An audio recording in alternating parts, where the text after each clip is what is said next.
Assalamualaikum warahmatullahi wabarakatuh. Bismillahirrahmanirrahim. Alhamdulillahilladzi hadana li hadza ma kunna linahtadiya laula an hadanallah. Asyhadu an la ilaha illallah wahdahu la syarika lah wa asyhadu anna Muhammadan abduhu wa rasuluhu alladzi la nabiyya ba'dah. Allahumma salli wa sallim ala habibina al-Mustafa wa ala alihi wa ashabihi wa man da'a bida'watihi ila yaumil qiyamah. Rabbi shrah li sadri wa yassir li amri wa hlul 'uqdatam min lisani yafqahu qawli. Allahumma inni a'udzu bika an adilla wa dhalla zilla zalla aw adlima aw udlama aw ajhala yujhala alayya. Bapak sekalian yang dimuliakan Allah, alhamdulillah pada pagi hari ini kita bisa melanjutkan kajian Sirah Nabawiyah dengan mengkaji kitab Zadul Ma'ad yang ditulis oleh Al-Allamah Ibnul Qayyim Al-Jauziyah. Mari kita bacakan surat Al-Fatihah untuk mu'allif, untuk penulis kitab ini, juga untuk guru-guru kita semua dan kita yang hadir di majelis ini. Semoga Allah Subhanahu wa taala memberikan keberkahan, ilmu, waktu dan semua kenikmatan yang Allah berikan pada kita di dunia dan di akhirat, sehingga menjadikan ilmu kita menjadi ilmu yang bermanfaat. Ala diniyah wa likulli niyatin shalihah. Al-Fatihah.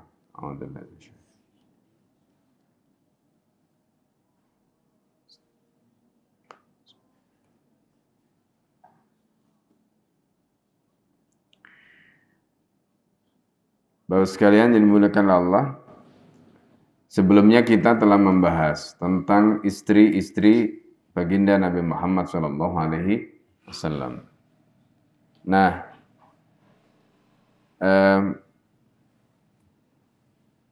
ada istri yang sebelumnya sudah kita bahas, awalnya merupakan budak yang kemudian dimerdekakan dan kemerdekaannya itu menjadi mahar, ya, seperti kisah Sayyidah Sofiyah bin Huyai, ya, dalam kasus perang Khaybar. Nah, kemudian berikutnya kita pada pagi hari ini akan membahas tentang sarorihi sallallahu alaihi wasallam. Saror itu, ya, itu adalah jamak, ya, jamak dari suriyah, ya, suriyah. Jadi sarorihi, ya, itu adalah jamak dari suriyah. Jadi di situ disebutkan, ya, suriyah itu adalah al-amah al-mamlukah idza tasarraha sayyiduha wa takhadaha lil wat'i. Nah, itu dalam pengertian kamusnya. Jadi suriyah itu adalah budak perempuan yang dimiliki, kemudian dijadikan, artinya diambil untuk ditiduri. Nah, itu, ya.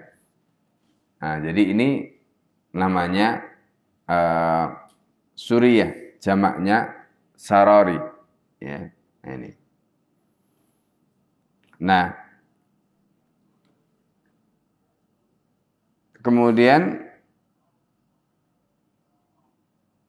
di sini disebutkan siapa saja yang masuk dalam kategori budak perempuan Rasulullah, yang masuk dalam kategori. Jadi nanti ada yang kemudian berstatus sebagai umul walad karena melahirkan anak dari tuannya, ada yang tidak. Nah, itu. Jadi tidak semua suriyah atau sarori tadi itu kemudian menjadi umul walad, tidak. Ya, karena kalau umul walad itu berarti dia melahirkan anak, kalau tidak ya berarti dia tidak. Bismillahirrahmanirrahim. Faslun fi sarorihi sallallahu alaihi wasallam. Ya. Qala Abu Ubaidah kana lahu arba'. Rasulullah sallallahu alaihi wasallam, kata Abu Ubaidah, memiliki 4 budak perempuan yang tadi itu dijadikan ya atau diambil untuk ditiduri tadi itu. Ya, yang pertama adalah Maria Al-Qibtiyah. Ya, Maria Al-Qibtiyah itu berarti dari suku Koptik Mesir ya. Ini. Maria wa ya ummu waladihi Ibrahim. Jadi Maria itu adalah ibu dari putra Nabi yang bernama Ibrahim. Nah, ini lahir di Madinah. Ya. Putra Nabi ini lahir di Madinah. Nabi itu punya putra laki-laki ada Qasim, maka disebut dengan Abul Qasim. Ya. Itu di Mekah dari Ibunda Khadijah. Kemudian ada yang menyebutkan sebelumnya itu At-Tahir. Nah, itu juga dari Ibunda Khadijah. Kemudian Warayhanah, berikutnya adalah Rayhanah. Jadi kalau tadi Ibrahim itu adalah putra Nabi dari Maria Al-Qibtiyah. Dan peristiwa wafatnya Ibrahim yang lahir dari Maria Al-Qibtiyah ini kemudian diikuti dengan gerhana. Nah, sehingga Rasulullah SAW pada waktu itu mengatakan ya al-kusufu atau al-khusufu laisa limauti ahadikum. Jadi gerhana itu bukan karena ada kematian salah seorang di antara kalian. Jadi karena khawatir, karena kebetulan pas wafatnya Ibrahim itu ada peristiwa gerhana gitu. Maka supaya tidak menimbulkan khurafat ya atau cerita-cerita yang kalau orang bilang itu ya cerita-cerita tahayul lah gitu ya. Maka Rasulullah segera memberikan penjelasan. Jadi al-kusufu atau al-khusufu laisa limauti ahadikum. Jadi bukan karena meninggalnya salah seorang di antara kalian. Ya, jadi yaitu peristiwa alamiah gitu yang Allah Subhanahu wa taala tunjukkan pada kita sebagai tanda kebesaran Allah. Tidak terkait dengan matinya seorang. Nah, supaya nggak dihubung-hubungkan. Nah, itu tentang Ibrahim, putra Rasulullah dari Maria Al-Qibtiyah. Nah, Maria ini dari suku Koptik Mesir ya. Nah, Mesir itu bisa kita katakan suku Koptik ini bisa disebut sebagai suku asli. Ya, jadi suku asli Mesir itu suku Koptik, Kipti. Nah, Maria Al-Qibtiyah ini sebenarnya adalah penganut Kristen sebelumnya itu. Ya, penganut Kristen karena beliau itu merupakan hadiah yang diberikan oleh Raja Muqawqis. Gitu. Jadi Raja Muqawqis. Nah, ini. Jadi Raja Muqawqis ini memberikan hadiah kepada Nabi. Ya. Nah, ini hadiahnya berupa budak yaitu Maria Al-Qibtiyah. Kemudian berikutnya Rayhanah. Itu nama ya budak Nabi yang lain. Wajariya ukhra jamila asaba fi ba'dis sabi. Ya, dan kemudian budak perempuan yang lain yang cantik yang didapatkan Nabi di dalam sebagian sabi ya. Sabi itu kita sudah jelaskan jamaknya sabaya, yaitu peperangan. Jadi dalam peperangan itu kalau dapat barang itu namanya ghanimah. Kalau dapat orang ya seperti tadi perempuan, anak kecil atau laki-laki yang tua yang tidak ikut berperang tapi ada di medan perang itu namanya sabiyah atau sabi, jamaknya sabaya. Nah, itu statusnya seperti ghanimah, makanya dibagi-bagi.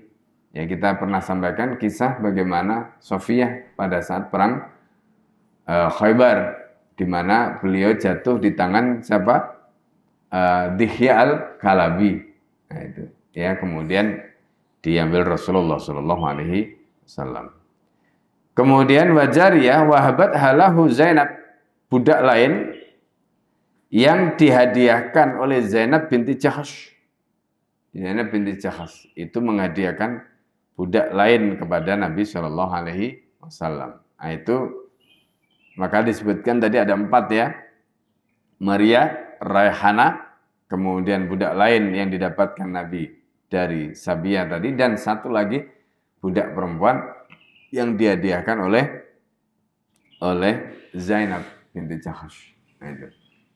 Nah itu tentang budak perempuan.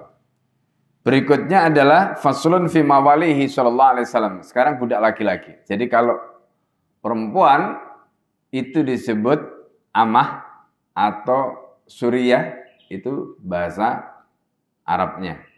Kalau laki-laki itu disebut maula, ya.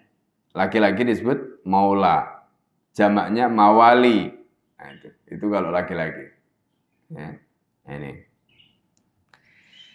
Nah, faslun fi mawalihi sallallahu alaihi wasallam, pasal tentang budak laki-laki Rasulullah.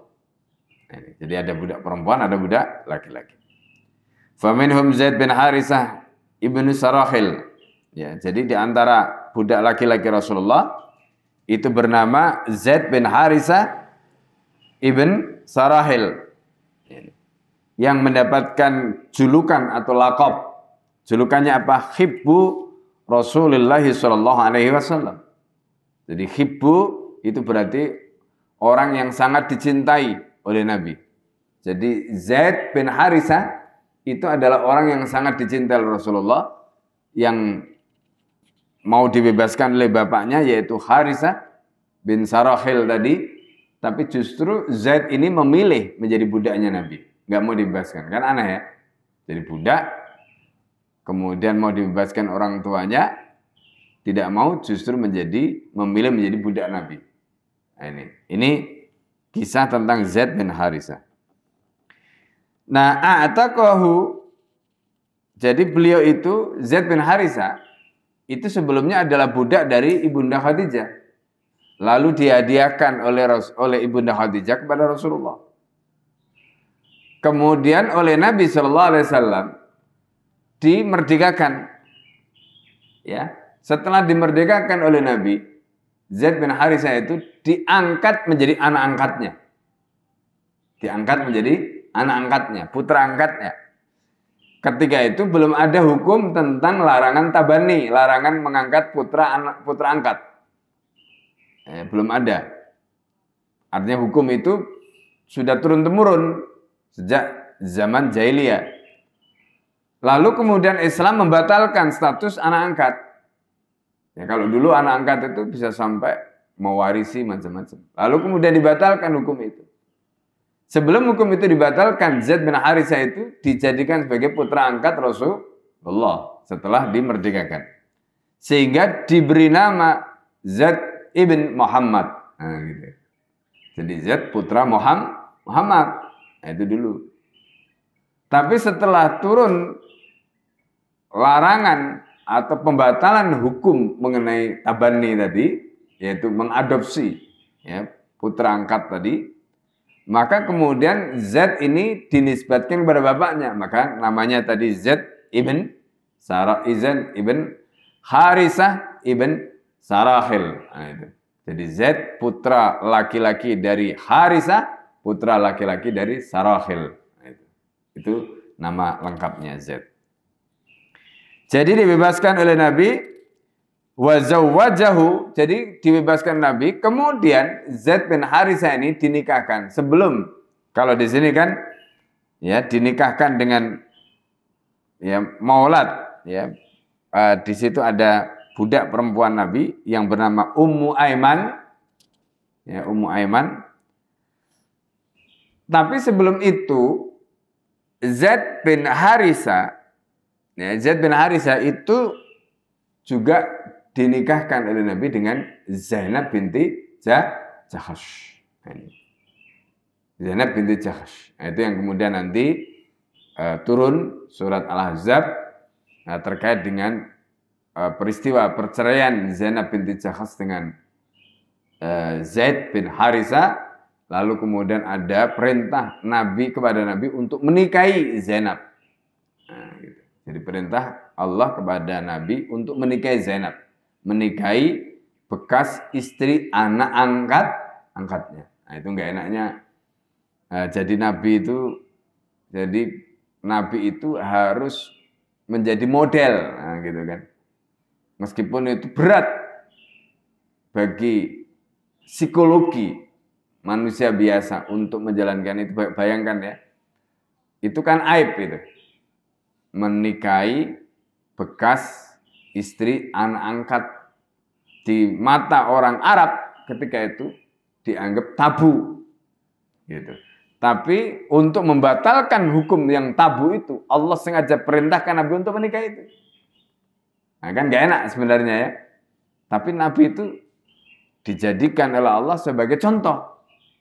Gitu. Jadikan oleh Allah sebagai contoh. Bayangkan orang sekelas Nabi itu melakukan itu, dan itu berat pun dilakukan oleh Rasulullah. Karena Nabi dijadikan sebagai contoh. Maka apatah lagi kita gitu ya. Nah, kalau kita itu, kalau Nabi yang hebat saja seperti itu, dalam tanda petik kemudian ya biasa saja, maka tentu kita pun demikian. Nah, gitu. Nah, tapi untuk mengawal itu kan memang berat. Nah, itulah Nabi, makanya Nabi kemudian dijadikan sebagai contoh. Nah, untuk meruntuhkan dinding atau apa istilahnya itu, batas-batas psikologi tadi. Nah, itu diruntuhkan dengan cara seperti itu. Nah, Zaid bin Harisah itu dinikahkan dengan budak perempuan ya, Nabi yang bernama Ummu Aiman. Fawaladat lahu Usamah. Jadi Zaid bin Harisah itu punya anak yang sangat terkenal. Anak laki-laki yang bernama Usamah. Sehingga nanti ada Usamah bin Zaid. Di mana Usamah bin Zaid ini usianya masih muda. Sebelum Rasulullah SAW wafat, itu diangkat untuk menjadi panglima. Itu misi militer yang luar biasa. Nah, sampai akhirnya Rasulullah wafat. Ketika Rasulullah wafat, Abu Bakar ditunjuk menjadi khalifah. Ketika itu pasukan ini sudah berangkat, tapi berada di perbatasan Madinah. Begitu mendengar Rasulullah wafat, balik lagi. Ya kan, bayangkan Usamah itu ibaratnya kan seperti cucunya Nabi sendiri. Ya kan? Nabi itu sangat sayang sekali dengan Usamah. Karena Usamah itu adalah putra dari hibbun Nabi. Orang yang sangat dicintai oleh Rasulullah. Siapa? Zaid bin Harisah. Nah, gitu. Sehingga suatu ketika ada peristiwa ya. Seorang misalnya perempuan yang ya boleh dikatakan bangsawan lah gitu ya, punya kedudukan gitu, mencuri. Lalu kemudian ini Zaid ya dan Usamah ini orang-orang yang sangat dekat dengan Rasulullah ini, ya, ini kemudian dalam tanda petik ya diminta untuk merayu ya, saking apa? Mereka ingin manfaatkan kedudukan ya hibbun Nabi tadi itu. Orang yang sangat dekat dengan Rasulullah. Untuk apa? Membebaskan perempuan tadi itu dari hukuman potongan tangan. Makanya kemudian keluar hadis, lau kanat Fatimah. Seandainya yang mencuri itu Fatimah. Lau kanat Fatimah sarikat. Kalau seandainya yang mencuri itu Fatimah. Laqata'tu yada. Aku pasti akan potong tangannya. Maksudnya jangankan perempuan itu, ya kalau seandainya Fatimah sendiri yang mencuri, aku udah potong tangannya. Artinya apa? Rasulullah enggak peduli siapa yang datang pada Nabi untuk menyampaikan tadi rayuan atau bujukan, ya kan? Atau negosiasi dan sebagainya. Enggak ada negosiasi di dalam pelaksanaan hukum tadi. Nah, itu sedikit gambaran ya tentang bagaimana kedudukan Zaid dan Usamah ini di dalam hati atau di dalam kehidupan Rasulullah SAW. Kemudian wa minhum Aslam, di antara budak laki-lakinya Nabi adalah Aslam wa Abu Rafi' wa Sauban. Ini jadi Abu Rafi' ya Aslam, jadi tadi Zaid bin Harisah, Aslam, Abu Rafi', Sauban, kemudian Abu Kabsyah Sulaim. Ini ya Abu Kabsyah Sulaim. Kemudian Sukran, namanya wasmuhu Saleh, namanya Saleh. Tapi beliau dikenal dengan Syukran pakai qaf, bukan pakai kaf.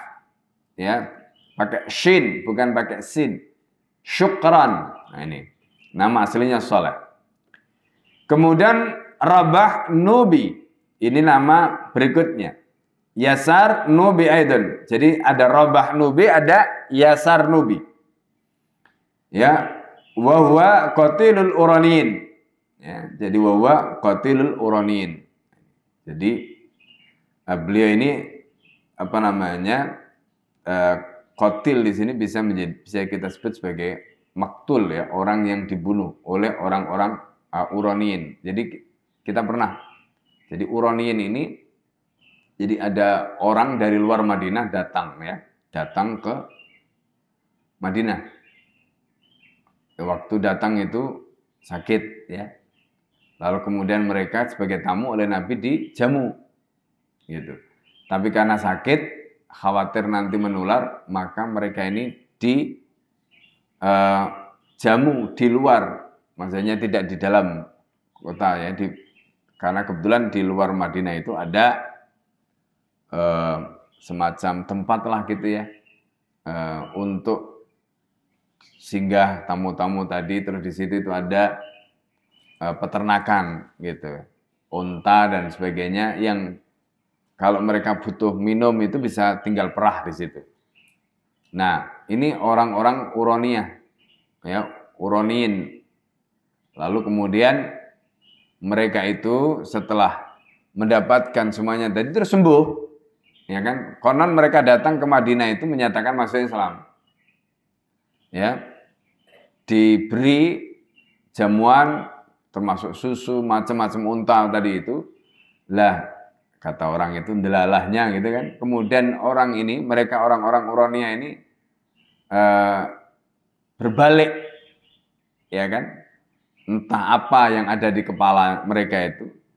Kemudian akhirnya justru yang memberikan layanan pada mereka tadi disebut ya, Yasar Nubi ini yang menjadi budak Nabi untuk nungguin tadi itu ya, tempat seperti peternakan di luar tadi itu, luar Madinah tadi yang dipakai untuk menjamu itu malah kemudian dibunuh. Lalu kemudian unta-unta yang dipakai untuk menjamu di situ itu mereka bawa gitu ya. Nah, ketika Nabi mendengar kasus ini, maka kemudian Rasulullah perintahkan untuk mengejar mereka. Nah, ini kisah sedikit ya tentang bagaimana orang Uroniyin ya, yang kemudian mereka kurang ajar malah kemudian membunuh, diberikan layanan, diberikan jamuan, perawat sampai sembuh, lalu kemudian akhirnya justru membunuh ya salah seorang budak yang diberi tugas oleh Nabi untuk menjaga peternak ternak tadi itu. Kemudian berikutnya adalah Mid'am. Ya, Mid'am ini adalah ahdahu li Rasulullah Rufa'ah ibn Zaid, ahadu bani Dhabib. Ya. Nah, jadi Mid'am ini adalah budak yang dihadiahkan pada Nabi oleh Rufa'ah bin Zaid, salah seorang dari Bani Dhabib. Ya. Nah, ini nama lain ya dari budak. Kemudian Kirkirah, ada nama lain Kirkirah. Kirkirah itu Nubi Aidon. Nah, di sini disebutkan ya sama ya, tadi Rabah Nubi, Yasar Nubi, kemudian Kirkirah Nubi. Nah, beliau ini adalah budak yang dihadiahkan oleh Haudah ibn Ali al-Hanafi, yaitu sahibul Yamamah, artinya orang ya yang ya di situ ya bisa disebutkan penguasa Yamamah. Yamamah itu adalah wilayah yang ada di Yaman, Bapak sekalian, yang terkenal dengan tombaknya. Jadi makanya di dalam Qasidah Burdah itu ada namanya khat ya. Khat itu adalah kayu. Ya, kalau kita dalam bahasa Arab itu ada khat wal imla. Nah, itu khat itu nulis ya, tulisan gitu. Nah, di Yamamah itu ada sebuah kota namanya kota Khat. Ya, kota Khat ini adalah kota yang terkenal dengan produksi tombaknya. Dan tombaknya itu sangat populer karena saking kuatnya. Gitu. Nah, itu kota Khot itu ada di Yamamah. Itu daerah Yaman. Ya. Yang menyebutkan itu adalah daerah Yaman. Nah, wa kana ala thaqalah. Wa kana ala thaqalihi. Ya, wa kana ala thaqalihi. Thaqal itu adalah mata'us safar. Jadi ketika itu beliau kira-kira itu ya dihadiahkan oleh Haudah itu karena ala thaqali sallallahu alaihi wasallam. Jadi apa namanya? Membawa beban yang dibawa oleh Nabi sallallahu alaihi wasallam. Wa kana ala thaqali sallallahu alaihi wasallam. Wa kana yumsihu rakhilatah. Nah, kira-kira ini adalah orang yang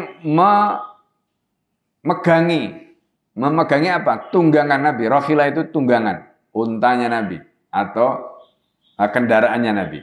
Indal kitali pada saat perang Yaum Khaybar, pada saat perang Khaybar. Jadi yang memegangi tunggangan Nabi pada saat perang Khaybar ini namanya Kirkirah Nubi. Ya, Nubi, Kirkirah Nubi. Gitu. Wa fi Sahih Bukhari, di dalam kitab Sahih Bukhari itu disebutkan anal ladzi ghalla syamala dzalikal yaum. Jadi di situ disebutkan ya. Jadi wa kullu shay'in nafisun masun, jadi semua yang berharga itu dijaga. Nah, siapa yang menjaga? Ya tadi orang-orang yang ditunjuk.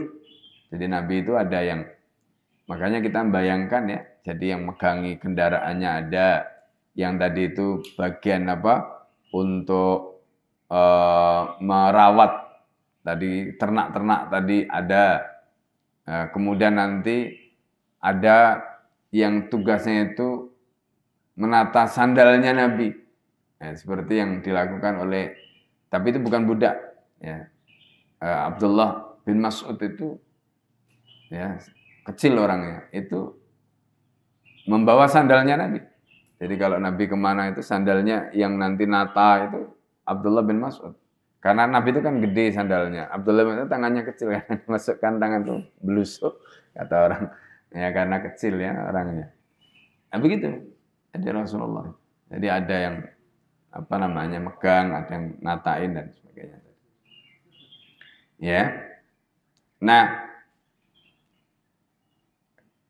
kemudian jadi di sini disebutkan ya di dalam riwayat nanti faqala Nabi sallallahu alaihi wasallam innaha lataltahibu alaihi naran. Ya, innaha lataltahibu alaihi naran. Jadi ini terkait dengan apa itu syamalah ya, di situ disebutkan jadi kisah terkait dengan kirkirah tadi ya. Jadi ada yang menyebutkan terkait dengan hadis tadi ya. Jadi semacam syamalah itu ya seperti harta atau ghanimah ya. Jadi yang didapatkan pada saat perang ya Khaybar atau pada saat peperangan ya. Makanya kemudian ada peristiwa di mana pada peperangan tadi itu fakutila ya, budak Nabi tadi itu terbunuh ya, faqala Nabi sallallahu alaihi wasallam annaha lataltaibu alaihin nar. Dalam riwayat yang lain ya annal ladzi ghallaha min am ya. Jadi yang kemudian ya ghalla ya. Jadi ghalla itu bisa diartikan juga karena ada masdarnya berupa ghulul. Ghulul itu harta haram. Jadi maksudnya orang itu entah itu ngerampas atau mengambil dengan cara yang tidak benar. Ya, wa may yaghlul itu ya kayak orang yang korupsi itu. Ya. Ya, jadi ghulul itu harta haram. Orang yang melakukan korupsi itu disebut yaghlul. Ya, orang yang melakukan ghulul. Gitu. Jadi, nah dalam kasus tadi disebutkan pelakunya itu bukan kir-kiro, nubi tadi itu, tetapi mid'am. Ini, ya. Makanya disebutkan innaha lataltahibu alaihi naran. Jadi harta hulul itu, harta haram itu ya pasti akan dimakan, ya. Iltahaba yaltahibu itu maknanya ya dia akan istilahnya dimakan, ya. Jadi api itu digambarkan seperti hewan yang siap memangsa, ya. Nah, ini makanya kadang-kadang Al-Qur'an itu memberikan gambaran supaya kita itu ketika membayangkan neraka itu takut. Neraka itu jangan digambarkan seperti benda mati, ya. Nah, makanya Al-Qur'an kadang-kadang memberikan gambaran takadu tamayyazu minal ghaid, ya. Takadu tamayyazu minal ghaid itu gambaran tentang neraka. Nyaris-nyaris neraka itu meledak-ledak karena marah. Nah, itu takadu tamayyazu minal ghaid, ya, kullama ulqiya fiha, ya, dan seterusnya. Nah, jadi Allah itu memberikan gambaran bagaimana neraka itu digambarkan seolah-olah seperti makhluk hidup, ya, supaya orang yang menyimak kemudian mempelajari, membaca, mendengar ayat-ayat seperti itu bisa membayangkan kengeriannya. Makanya di sini digunakan kalimat innaha lataltahibu alaihi naran. Jadi harta-harta haram itu akan dimangsa, ya, akan makan, ya, oleh atau menjadi santapan, bisa juga begitu, ya, neraka. Jadi orang yang makan harta haram itu juga begitu, ya. Makanya ini mesti kita perhatikan, jadi jangan macam-macam gitu, ya. Kalau sama harta haram itu, ya. Jadi di dalam surat Ali Imran itu misalnya wa makana linabiyyin ayyaghulla wa may yaghlul. Itu kalimatnya tadi. Ya. Wa makana linabiyyin ayyaghulla. Jadi tidak mungkin seorang nabi itu yaghulla itu, ya. Wa makana linabiyyin, ya, ayyaghulla itu. Ghulla di situ diartikan secara harfiah itu maknanya berkhianat, tapi maksudnya itu ya seperti orang mutil, korupsi, nggak mungkin. Nabi itu nggak mungkin melakukan korupsi, yang gitu bahasanya itu. Nah, itu namanya ghalla, ya, makanya tadi disebut. Nah, ini kisah terkait dengan mid'am tadi. Jadi mid'am ini budak, ya, begitu melihat harta mungkin dia, ya, padahal itu kan ditugasi, itu tugas dia. Nah, mungkin dia melakukan tindakan yang tidak terpuji tadi itu, kemudian akhirnya dia terbunuh. Wa kilahuma qatilun bi Khaybar, ada yang menyebutkan keduanya, apakah itu kira-kira maupun mid'am tadi itu sama-sama terbunuh di Khaybar. Nah, ya, sama-sama terbunuh di Khaybar. Nah, ini kisah tentang mereka. Nah, itu nanti dijelaskan panjang lebar.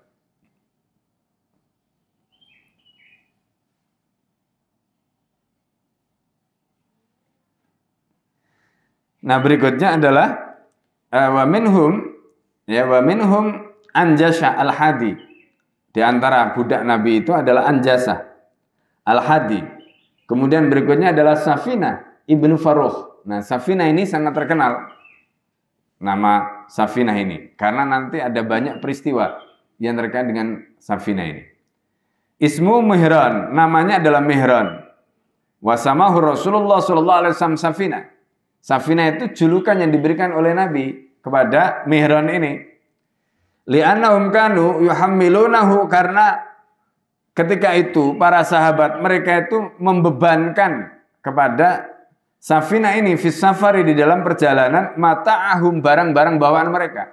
Jadi kan mereka ketika bepergian itu kan membawa barang bawaan, logistik, ya. Logistiknya itu, ya, kayak kita lah kalau mudik itu kan bawa barang itu kan banyak gitu. Nah, masalahnya kendaraannya itu nggak muat gitu, ya kan, kendaraannya nggak muat, ya kan, zaman dulu kan nggak kayak sekarang gitu.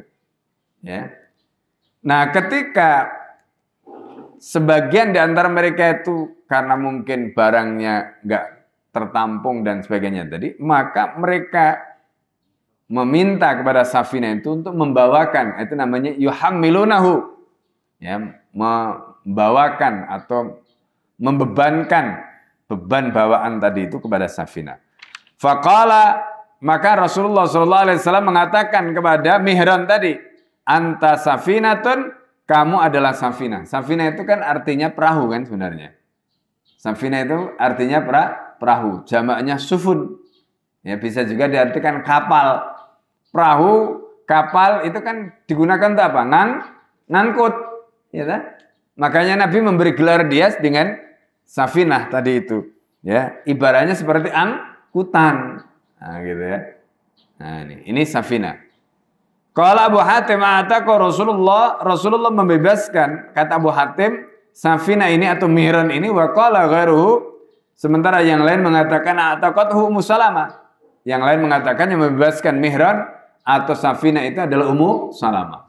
Nah, Ummu Salamah memberikan permintaan ya kepada Mihran atau Safina ini. Jadi agar Mihran atau Safina ini menjadi pelayan Rasulullah dan dia berjanji, ya,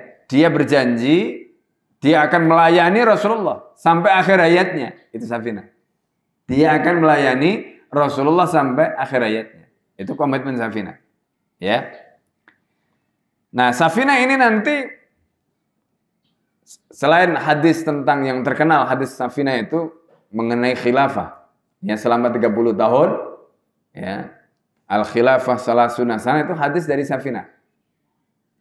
Kemudian berikutnya adalah ada peristiwa di mana Safina itu kemudian dalam satu perjalanan naik bahtera, bahteranya itu terhempas oleh badai di tengah lautan, lalu Safina itu terpelanting di atas kayunya tadi itu, jadi pecah kan, terpelanting itu sampai ke tengah hutan.